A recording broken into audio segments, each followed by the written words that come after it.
के तपाईलाई थाहा छ प्रभु लाइफ इन्स्योरेन्स लिमिटेडले बजारमा आफ्नो साधारण सेयर अर्थात् आइपिओ जारी गर्दैछ? थाहा छैन भने यो भिडियो छुटाउने भएन। तपाईँ हेर्दै हुनुहुन्छ अर्थसंसार.com को युट्युब च्यानल।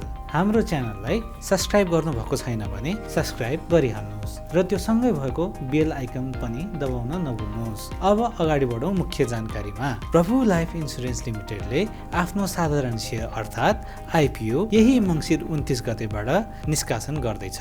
यो आइपिओ छिटोमा पुस 2 गतेको बैंकिङ समय पश्चात बन्द हुनेछ र पुस 2 गते यस सेयरको सब्स्क्राइब नभएमा ढिलोमा पुस 13 गतेसम्म यस आइपिओ खोलिनेछ।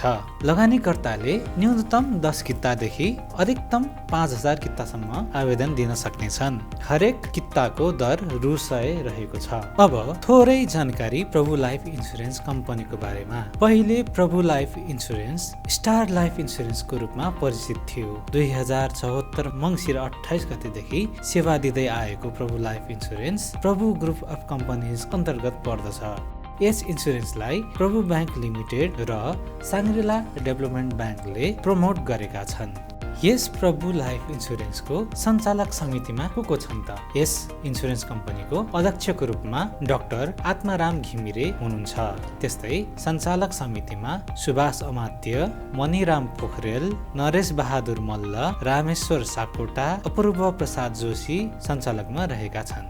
त्यस्तै यस कम्पनीको व्यवस्थापनको नेतृत्वमा नारायण प्रसाद पौडेल हुनुहुन्छ। उहाँ यस कम्पनीको प्रमुख कार्यकारी अधिकृत हुनुहुन्छ। त्यस्तै डेप्युटी कार्यकारी भने किशोर प्रसाद लामिछाने रहेका छन्। यस प्रभु लाइफ इन्स्योरेन्सले विभिन्न किसिमको जीवन बिमाहरू गर्दै आइरहेको छ। यस कम्पनीले विभिन्न जीवन बिमा जस्तै समृद्ध जीवन बिमा, अमूल्य जीवन बिमा, जीवन किरण, जीवन उन्नति, वैभव जीवन बिमा, समुन्नति जीवन बिमा, जीवन स्पर्श, प्रभु म्यादी जीवन बिमा, क्रिटिकल इलनेस, श्रीवृद्धि जस्ता विभिन्न किसिमको स्किममा आफ्नो जीवन बिमाहरू गराउँदै आइरहेको छ। यस प्रभु लाइफ इन्स्योरेन्सको प्रमुख कार्यालय कमलादी गणेशस्थानमा रहेको छ भने त्यस्तै यस कम्पनीले आफ्नो सेवा विस्तार नेपालको 7 प्रदेशमा गरिसकेको छ। अब फर्क्यौं आइपिओ तर्फकै जानकारीमा। यस आउँदै गरेको प्रभु लाइफ इन्स्योरेन्सको साधारण सेयरलाई नेपाल धितोपत्र बोर्डबाट अनुमति प्राप्त क्रेडिट रेटिङ संस्था इक्रा नेपाल लिमिटेड दिल्ली बजार काठमाडौँले BB+ रेटिङ प्रदान गरेको छ, जसले कम्पनीको वित्तीय दायित्व वहन गर्ने क्षमता औसत जोखिम रहेको अर्थात् moderate risk of default regarding timely servicing of financial obligation बताउँदछ। सो रेटिङको वैधता 1 वर्ष बताउँछ। इक्रा नेपाल लिमिटेडले इक्रा IRAA देखि Iqra D point grade rating गर्दछ। यस रेटिङलाई दिने प्लस चिन्हले समूहको तुलनात्मक सकारात्मक स्थिति जनाउँछ भने माइनस चिन्हले समूहको तुलनात्मक नकारात्मक स्थितिलाई जनाउँदछ। यस कम्पनीको चुक्ता पुँजीको अवस्था अथवा संरचना कस्तो छ त? यस कम्पनी 2 अर्ब बराबरको हुनेछ, जसबाट संस्थापक शेयरधानीबाट 70% अर्थात् 1 अर्ब 40 करोड रुपियाँ र सर्वसाधारणबाट 30% अर्थात् 60 करोड रुपियाँ उठाई 2 अर्बको कम्पनी हुनेछ। यस कम्पनीले अगाडि सारेको वासालात तथा नाफा नोक्सान हिसाब, नेटवर्क सम्बन्धी विवरणहरू हेर्नुहोस्। वासालात,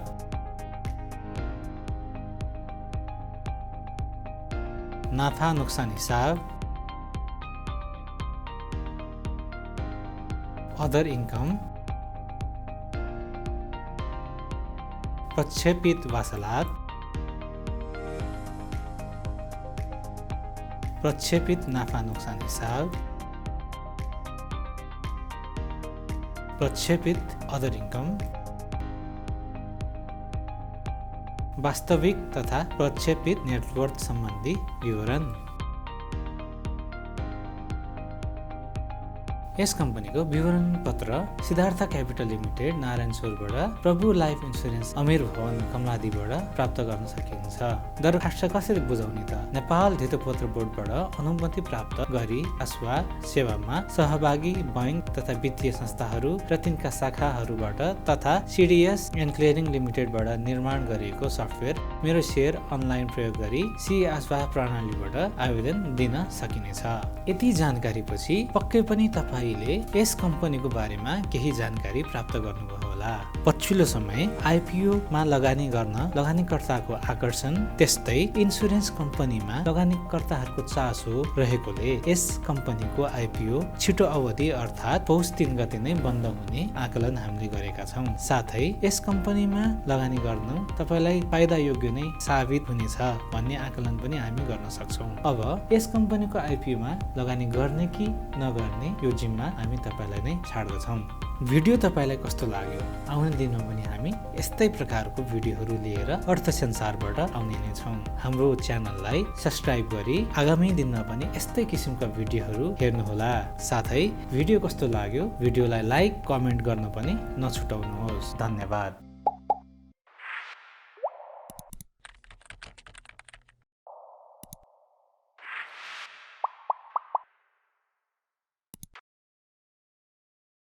लगानी गर्दा ध्यान दिनुपर्ने कुराहरू। Investment guidelines.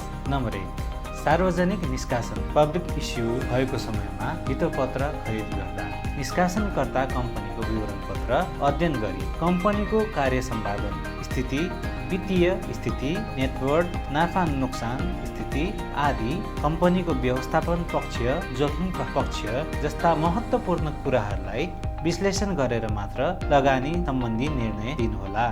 विवरण पत्र लगायत निष्कासनकर्ता कम्पनीसँग सम्बन्धित अन्य अद्यावधिक विवरणहरूका लागि निष्कासनकर्ता कम्पनी, निष्कासन तथा बिक्री प्रबन्धक र तोकिएको दस्तखत सङ्कलन केन्द्रहरूमा सम्पर्क राख्नुहोस्। हितोपत्र खरिदका लागि दरखास्त दिएपछि हितोपत्रको बाँडफाँड, फिर्ता भुक्तानी, प्रमाणपत्र प्राप्ति तथा सूचीकरण सम्बन्धमा सजग रहनुहोला। हितोपत्र निष्कासन मूल्यले सूचीकरण पश्चात हितोपत्र विनिमय बजार स्टक एक्सचेन्जमा कायम हुन जाने मूल्यलाई नजनाउने हुँदा हितोपत्रको बजार मूल्य परिवर्तनको जोखिमप्रति सजग रहनुहोला।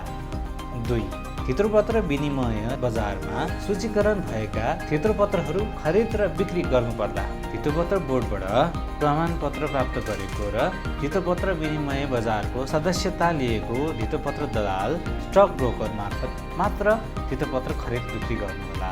कम्पनीको आवधिक तथा वार्षिक प्रतिवेदनको अध्ययन गरी कम्पनीको कार्य सम्पादन स्थिति, आर्थिक स्थिति, व्यवस्थापन पक्ष तथा लगानीकर्तालाई प्रदान गरिएको प्रतिफल जस्ता महत्त्वपूर्ण कुरा हेरेर मात्र लगानी सम्बन्धी निर्णय गर्नुहोस्। पत्र पत्रिका तथा अन्य सञ्चार माध्यमबाट प्रवाहित गरिएको हितोपत्रको दैनिक बजार मूल्य तथा कारोबारको सम्बन्धमा समेत जानकारी राख्ने गर्नुहोस्। कम्पनीसँग सम्बन्धित हितोपत्रको मूल्यमा प्रभाव पार्न सक्ने संवेदनशील सूचनाहरू हितोपत्र विनिमय बजारको सूचना पार्टीमा तत्कालै राखिने व्यवस्था भएको हुँदा त्यस्ता सूचना सम्बन्धी जानकारीको लागि इजाजत प्राप्त हितोपत्र दलालसँग समेत सम्पर्क राख्नुहोस्। हितोपत्र खरिद बिक्री गर्नु पूर्व ग्राहक खाता राख्नका लागि दलाललाई अत्यावश्यक विवरण उपलब्ध गराउन, आफूले दिएको खरिद बिक्री आदेशको प्रमाण लिन तथा खरिद बिक्री गर्न लागेको हितोपत्रको सेयरको हकमा कारोबार भएको दिनपछि 3 कार्यदिनभित्र र हकमा बन्ड वा डिभेन्चरको हकमा कारोबार भएकै दिन कारोबार राफसाफ गरिसक्नु पर्ने व्यवस्था रहे अनुसार रकम र प्रमाणपत्र बुझ्न र बुझाउन सजग रहनुहोला। हितोपत्र खरिद गर्नु अघि ग्राहक खाता राख्नका लागि दलाललाई आवश्यक विवरण उपलब्ध गराउन, आफूले दिएको खरिद बिक्री आदेशको खरिद गरिएको हितोपत्र आफ्नो नाममा नामसारी नगरी तुरन्त बिक्री गर्नका लागि हितोपत्र विनिमय बजारमा अभिलेख गराई खाली हस्तान्तरण ब्ल्याङ्क ट्रान्सफरमा राख्नु भएको छ भने त्यस्तो हितोपत्र कम्पनीको दर्ता किताब बन्द हुनु अघि वा आर्थिक वर्ष समाप्त हुनु अघि आफ्नो नाममा नामसारी गरी प्रमाणपत्र लिएर कम्पनीले घोषणा गर्न सक्ने लाभांश प्राप्त गर्ने अवसर नगुमाउनुहोस्। अन्य ध्यान दिनुपर्ने कुराहरू। हितोपत्रमा गरिने जोखिम तपाईँ स्वयंले बेहोर्नु पर्ने हुँदा हल्ला, अनावश्यक प्रचार प्रसार तथा कसैको बहकाउबाट प्रेरित नभई आफ्नो स्वविवेकमा लगानी सम्बन्धी निर्णय गर्नुहोस्। आफूले सेयर खरिद गरेको कम्पनीको गतिविधि बारे निरन्तर जानकारी राख्न र कम्पनीको साधारण सभा अर्थात् एजिएममा सहभागी हुन नबिर्सिनुहोस्। हितोपत्रमा लगानी गर्दा आफ्नो नागरिकताको प्रमाणपत्र वा नेपाल सरकारबाट जारी गरेको आधिकारिक परिचय प्रस्तुति गरी भविष्यमा परिचय सम्बन्धी विवाद आउन नदिन सजग रहनुहोला। धितोपत्रमा लगानी सम्बन्धी तपाईको जिज्ञासा, शङ्का वा गुनासाहरू भएमा धितोपत्र व्यवसायी, धितोपत्र विनिमय बजार तथा धितोपत्र बोर्डमा सम्पर्क राख्नुहोस्। धितोपत्र खरिद गर्दा ध्यान दिनुपर्ने कुराहरू। धितोपत्रको सार्वजनिक निष्कासन हुँदा धितोपत्र खरिद गर्न चाहने लगानीकर्ताहरूले सम्बन्धित सङ्गठित संस्थाको विवरण पत्रको साथ प्रबन्ध पत्र र नियमावली हेरी सम्बन्धित कम्पनीको व्यवसायको प्रकृति, आर्थिक विवरण, जोखिम पक्ष, संस्थापक सञ्चालक सम्बन्धी विवरण जस्ता कुरालाई अध्ययन तथा विश्लेषण गरी लगानी सम्बन्धी निर्णय लिन उपयुक्त हुन्छ। दोस्रो, बजारमा धितोपत्र किनबेच गर्दा जोखिम, प्रतिफल तथा भविष्यको सम्भावना सम्बन्धी पूर्व ज्ञान र पूर्व होसियारी साथ गर्नु पर्दछ। धितोपत्र बजारमा सूचीकृत धितोपत्रहरू खरिद गर्न चाहने लगानीकर्ताले सम्बन्धित सङ्गठित संस्थाको कार्य सम्पादन, आर्थिक विवरण तथा वार्षिक प्रतिवेदन, संस्थापक सञ्चालकको विगतको कार्य सम्पादन, सङ्गठित संस्थाहरूद्वारा समय समयमा प्रवाह गर्ने सूचनालाई ध्यान पुर्याउनुहोस्। स्टक एक्सचेन्ज मार्फत सार्वजनिक हुने मूल्यमा प्रभाव पार्न सक्ने संवेदनशील सूचना समेत हेरी लगानी गर्ने सम्बन्धमा निर्णय गर्नु बढी सुरक्षित हुन्छ। लगानीकर्ताले आफूलाई विश्वास लागेको धितोपत्र दलाल तथा वित्तीय विशेषज्ञसँग आवश्यक जानकारी लिएर धितोपत्रको खरिद बिक्री सम्बन्धी निर्णय गर्नु बढी उपयुक्त हुन्छ।